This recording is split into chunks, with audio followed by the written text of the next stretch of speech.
Masturbation for a chosen soul. Well, every of our teaching here is as it relates to the chosen. So, what a thing is to other people is not what it is to the chosen. Let's get into this right. In the light of a chosen person, there is a light you carry inside of you. That light is a magnet.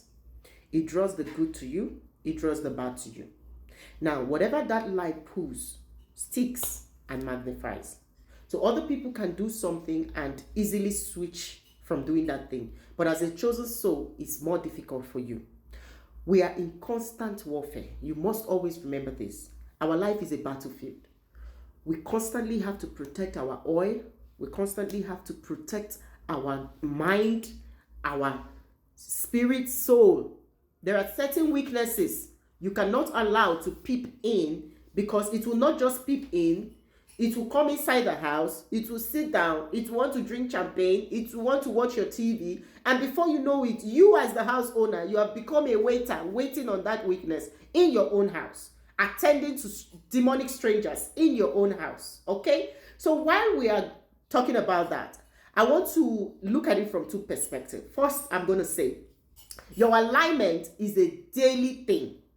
Every day you must constantly check that your direct link to the source is not being tampered with, whether by any weakness, whether by any addiction. That link to the source is the pipeline for your existence as a chosen one. Without it, you are totally lost without a blueprint. So you must always keep it checked and make sure it is oiled every day. I'll talk about how to oil your direct link to the source. Now, for a chosen soul, an uncontrolled bad habit can fast become a very strong weakness and even an addiction. Yes, remember I said your light magnets.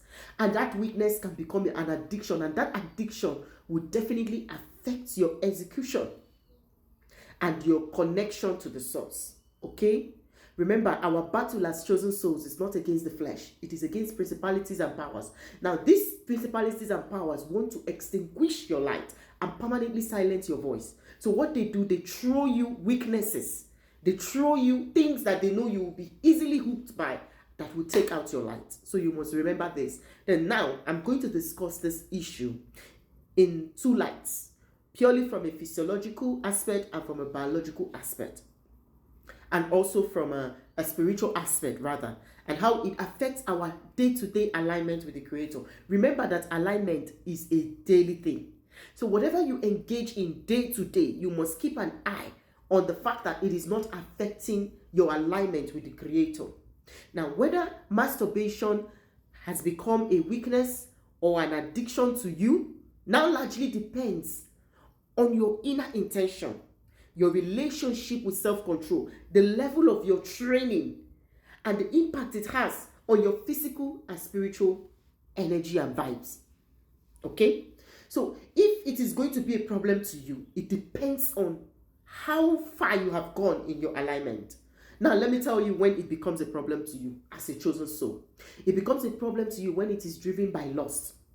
And it makes you want to, go for explicit visuals just to stimulate that imagination. I don't want to go too raw. Your imagination and creative energy as a chosen is very sacred. You see, that imagination and creative energy is what differentiates you from an ordinary person. That is the key to your greatness. So you must always protect it. Whatever will become a stronghold that will get your imagination bound, you must not allow it. Now, masturbation becomes a problem to a chosen soul if it becomes a weakness that you are unable to control. You cannot do without it. You cannot go a day without it. You cannot, and it causes you shame and it brings you guilt. You see, the person that asked this question said, it is a problem. And that was where I told him, if it is a problem, then it is a problem. That is when it has become a problem. The life of a chosen soul is a life of battle. We are trained every day to endure, to be resilient, to be determined. Our training is so hard that we are more likely to want to get something like an opium or a coverage or something to cover the effects of how hard our training is. We want to lean on something to help us escape our reality. So when you talk about addictions, most times, most chosen try to look for coping mechanism. call it coping mechanism, how to cope while I'm going through my training. Let me use this one, a whole body. Some people go towards alcohol, some people go towards physical intimacy, some people fix themselves in relationships they are not supposed to be in just to avoid being alone. Some people get themselves busy with explicit visuals and then masturbation. Because you don't want to feel the brunt of that training, you look for a coping mechanism. And this coping mechanism now is a direct contradiction of the sole purpose of your training. Your training is for you to understand that your only coping mechanism is your source. He wants to be the only one that occupies your thoughts. God wants to be the only one that occupies your imagination. God wants to be the only one that you think about every day. He wants to be your coping mechanism. Psalm 121, I look up to the hills. Where does my help come from? It comes from the Lord. He is our only source.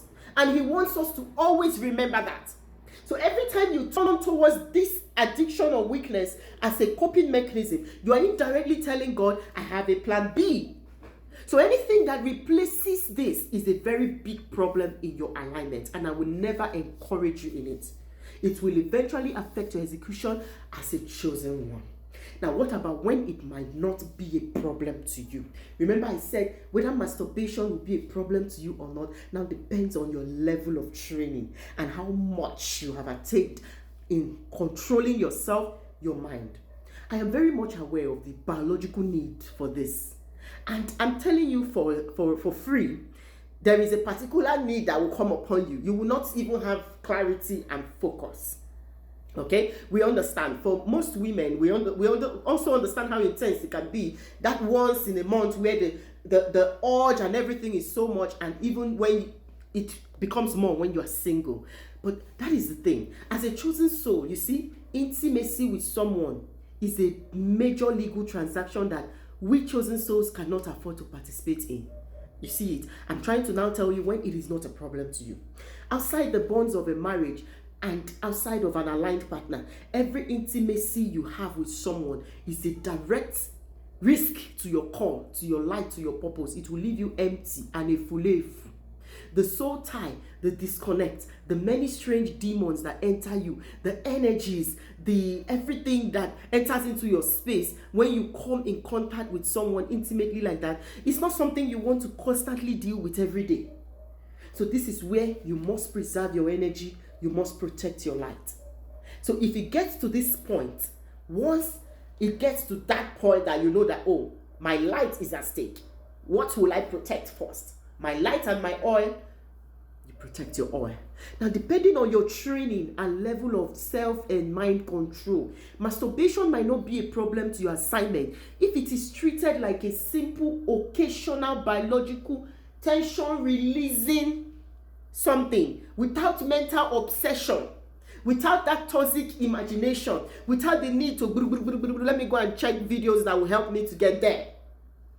Now, when you do not have that need to constantly back it up with lust, impure thoughts, imaginations, it might not be a problem to your call. Now, masturbation might not be a problem to you when you have the strong control over your mind. You have a strong control over your spirit, soul, and body. You have gained mastery over your body. You are able to identify when a handshake has crossed this place and is getting to this place. You are able to have the strength to shut the door quickly when you see that this weakness wants to enter and become the owner of the house while I become the waiter. You are able to have the strength to say, no, enough. This is where I draw the line. Don't come into my house. Okay? So whichever one, we can walk away from it easily without feeling guilt, without anything. Whatever will make you feel guilt, whatever will make you feel restless, whatever will make you lose your peace of mind, avoid it as a chosen one, because your alignment is very important. Remember what Philippians said. He said, finally, whatever is noble, whatever is pure, whatever is thoughtful, whatever is clean, dwell on these things. Always pay attention to the result of your actions. If whatever you are doing is making you unrestful or restless, is making your life chaotic, is disconnecting you from your source, don't do it. Stop it. You don't have the training to handle it. I hope this answers the question. Thank you.